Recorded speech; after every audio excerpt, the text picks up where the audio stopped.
Today we're talking about Primeval Titan, or Amulet Titan, Primeval Titan deck. Going over basic things that happen in this deck, how it works, what you look for, various things people can run, and what to know to look for. Main card, obviously Primeval Titan. This is the engine. This is how the engine works. This is how the deck wins. This is everything. Of course, you can still win through Field of the Dead if you want to, but Primeval Titan is the main way to go. So, we'll talk about the plans in a sec. One of the most important cards aside from Primeval Titan is Azusa and Dryad. Azusa was the premier 4-of aside from Primeval Titan, because Azusa helped you ramp. She helped you go from 3 to 5, so you could cast your Primeval Titan on turn 4. Dryad's kind of better because you have access to Garen Brig and also Valakut. You have the ability to play around Blood Moon, which is a big backbreaker for this deck. And together you just have 6 sources of additional land on each of your turns, which is very nice along with the Explorers I chose to play. How does Dryad beat Blood Moon? If you put the Dryad on after the Blood Moon. This is what I mean. So it's a layering thing? Yeah. Okay. That's something I should have said. Thank you, John. That's alright. If you put the Dryad on after the Blood Moon, then yeah. This guy gets it. Next thing we're going to talk about is the bounce lands. So currently I'm on 4 Growth Chamber, 2 Gruul Turf, 1 Garra from 1 Slow's New Sanctuary. I'm running 2 Turfs because that is working with my sideboard. The bounce lands are extremely important because paired with Amulet of Vigor, the triggers go on the stack and you can untap them multiple times and you can make more than 2 mana, which is kind of busted. It's fun to make 6 mana from 1 Simic Growth Chamber. These work very well in congruity with Sakura Tribe Scout to protect. Work very well in congruity with your lands because if someone says, I'm going to target your Tolaria West with Field of the Dead, I'll respond by tapping a Tribe Scout and bouncing a Sanctuary, and bouncing the targeted land back to my hand, so that fizzles. It is a good thing to keep in mind. It is not the most... Hi, friend. It's not the most important trigger, but it's still a very good thing to know and to keep in the back of your mind. Moving on from this, we are going to go to Sakura Tribe Scout.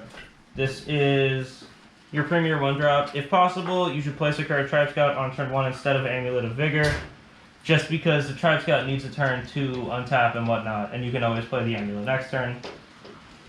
And basically on the layout of your hand, it's play out the Tribe Scout on turn 1, so that you can start pumping out lands, and if you need to have Amulet triggers, you can still play the Amulet next turn from the same mana that made the Tribe Scout. Amulets are super nice because we have a bunch of lands that come in tapped. We have 1, 2, 3, 4, 5, 6, 7. I currently have 7 lands, and then all the bounce lands, and if I get Ghost Bordered or Field of Ruin or something, then Amulet helps with all that. And mana's super nice because I need mana to cast my spells, and I cast big spells for money. So, You have like a toolbox? I'm sorry? You have like a toolbox, things you search out? Yeah. If your game plan doesn't go according to plan right away, you know? So, we do our best to make sure that our main game plan goes the way it is. But if that doesn't happen, then Tolaria West is our best friend, because Tolaria West cannot be hit by Thoughtseize or Inquisition or anything that says discard target card. And with Tolaria West, it is able to tutor for Engineered Explosives, Pact of Negation, or your Summoner's Packs. Summoner's Packs are the way you find your Titan, or if you need to, you can find an Azusa or Dryad so you can ramp, or something from the sideboard. Pact of Negation is your proactive counterspell. If you have a counterspell in hand, or if you know they have a counterspell in hand and you have the Titan and you're ready to cast it next turn, you can just go transmuting for the Pact of Negation. If you transmute for Engineered Explosives, then it will be against an aggressive opponent. It's usually good to get that out against Death Shadow or something, because if you lose an Amulet but they lose 2 Death Shadows, you're really happy in that position. Kills Chalice too. It does kill Chalice. You can pay 1 colorless. Alright, so we got our toolbox. So, Radiant Fountain, good against things that want to kill you dead fast. Vesuva is good if you want to make a second copy of Field of the Dead, or a third copy of Valakut, or a second copy of Bazooka or Cavern, or honestly anything in here. It is super helpful. It is a big help everywhere and all times. 100 Battlements. This one pairs with Valakut or anything. 100 Battlements and Valakut, or Stomping Ground, or target land that taps for red mana, is your go-to targets when you have an Amulet and a Titan hitting the field. If they're holding something that can kill your Titan or bounce it, obviously don't go get this. We'll get to that in a sec. So 100 Battlements is important. This is why you always see Slayer, Stronghold, or Henver, because they go hand in hand. Bog, if you're playing against Dredge or GDS and about to cast a Gurmag, anything that likes a graveyard. Cavernous Souls, if you're playing against Blue Eye Control, usually your first transmute target can be for Cavern, because you can play as slow as you want to, because honestly your threats are better than Blue Eye Control's threats, because you make a Primeval Titan and a Grave Titan at the same time. Ghost Quarter. Ghost Quarter is great for Tron, because if they're fast, then you transmute for Ghost Quarter, and then you slow them down a turn, or maybe more than one turn. It's awesome. I did talk about Slayer Stronghold, so let's talk about that for another second. Most stock lists are running Slayer Stronghold and a Boros Garrison in replacement of my second Valakut. I prefer the second Valakut because I don't want to always have to go get the Boros Garrison. And also, Dryad of the Elysian Grove enjoys shooting people in the face. So if you have 5 or more lands with the Valakut on the field and the Dryad, and you play a 6th land, you can deal 3 damage to anything. If you have multiple Valakuts, then it's multiple triggers. So one of my favorite lines in this deck, and why I decided to run 2 Valakuts, is you have a Dryad and then a Titan hits the field, and you have an Amulet and also a Valakut. Well, no, you don't always have a Valakut. So you get the Hardware and you get the Valakut, give it haste and deal 6 damage to your opponent, and then you get a Valakut and a Vesuva and deal 18 more damage to your opponent. So they take 24 damage before they can declare blockers. Very fast. Basically playing Titan Shift at that point. But that's how I wanted to build my deck. So that's what we went with. And we're going to move on to almost the backbone, because if you're playing against Blood Moon, or if you're playing against things that destroy your lands, then you're going to want your basics. You want 2 forests and 2 snow-covered forests, because they are even for Field of the Dead, which is very good against, it's really good in any grindy matchup. So make sure to always get 1 forest, 1 snow-covered before you start getting multiples. Breeding Pool is good, along with Stomping Ground, just based on if you want to be able to strengthen me for Tolari West, or if you need another field. I run 2 fetches. A lot of lists just run 1. I run it 1 too, because I like being able to get my basics out as much as possible. A lot of lists play 3 Castle Garenberg. I prefer to play 4. I want to cast my Primeval Titan as consistently as possible, because that's what the deck is about. And then after that you have your Flex package. Usually it's filled with 2 to 3 Ancient Stirrings and 3 Coin the Great Creator, or Fierce Empaths, or Explorers, or people enjoy playing Through the Breach also. I saw a few 5 of that. This is really however you want to build the deck, whatever you want your finishing touch to be.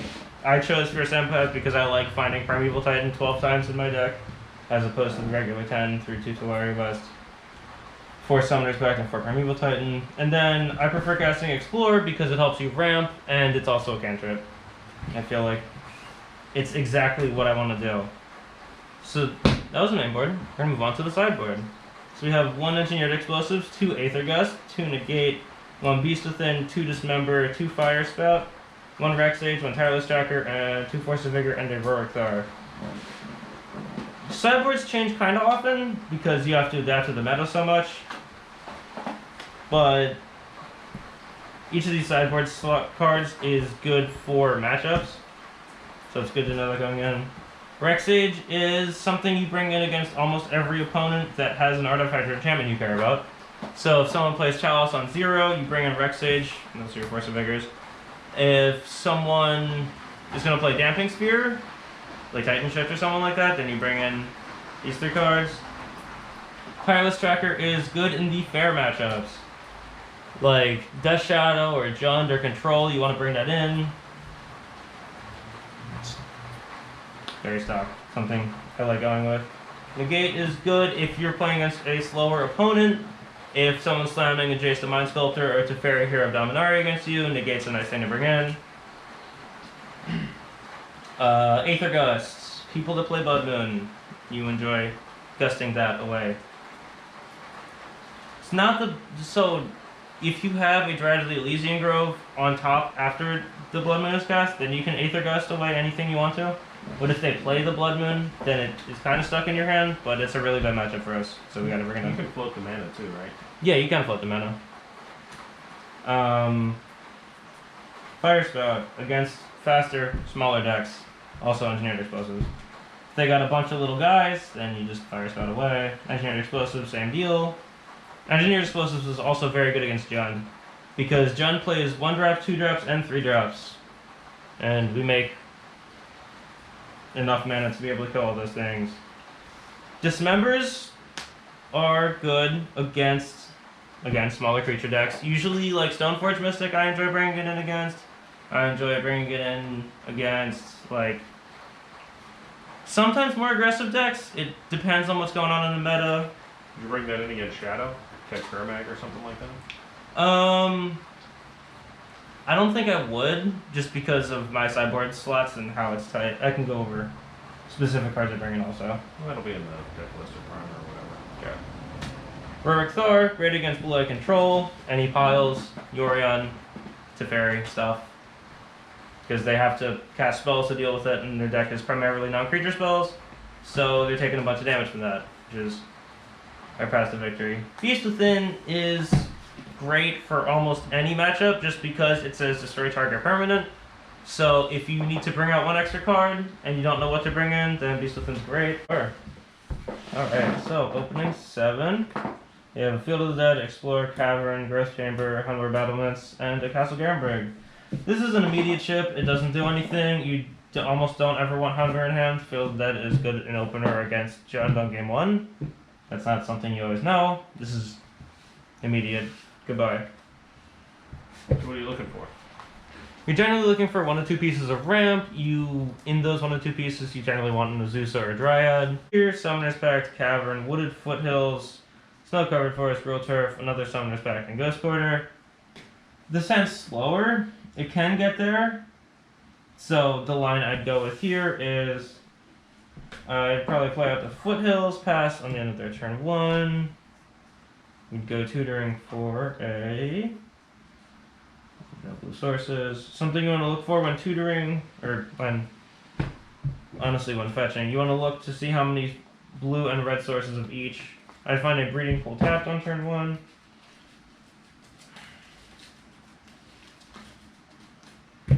Move to turn 2, draw a Castle Garenbrig. It's actually really nice. Turn 2 would probably just be a Forest Pass. Draw for turn 3.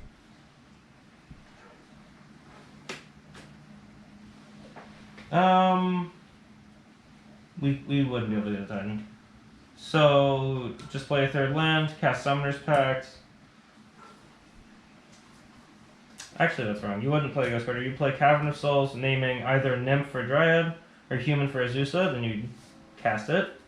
And then you'd go with a land that doesn't use the stack. The reason why you get a land that doesn't use the stack is because your opponent cannot interact with your Azusa in between your 1st and 3rd land drops if it doesn't use the stack, because you have priority unless if the stack is used. So, if you play a Castle Garenbrig or a Ghost Quarter here, then your Azusa is fine until your next land drop. But if you play a Gruul Turf and put something on the stack, your opponent can respond by casting Path to Exile or Fatal Push.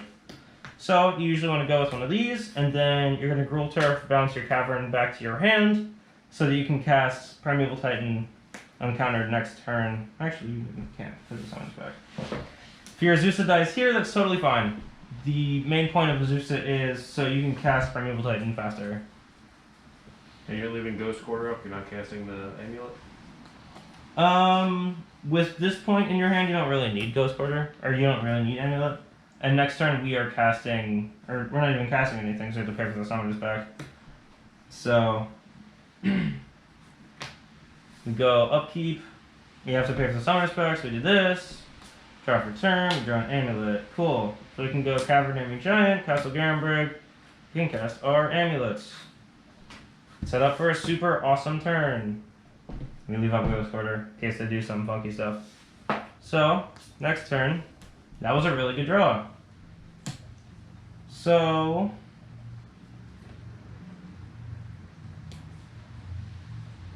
let's do this. So we cast our Summoner's Pact.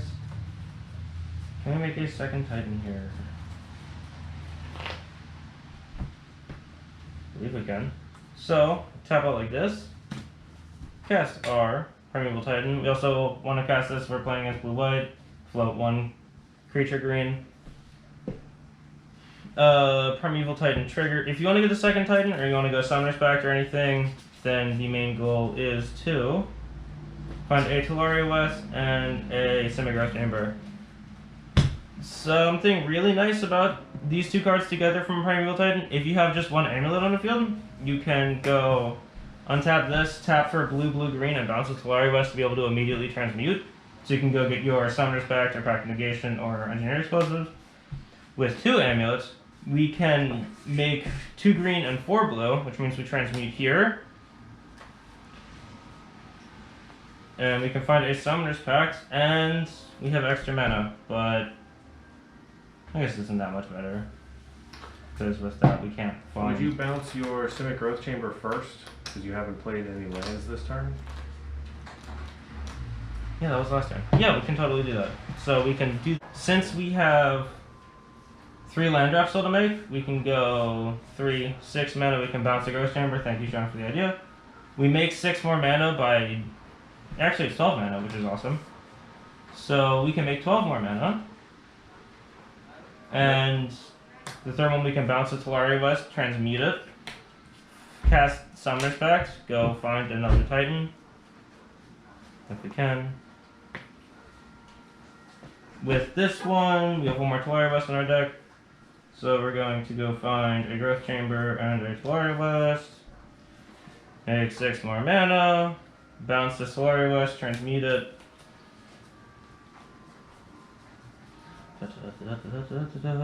We currently have 2 Summoner's Packs to deal with.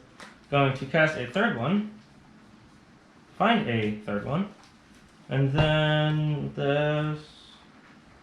Okay, Battle Goods.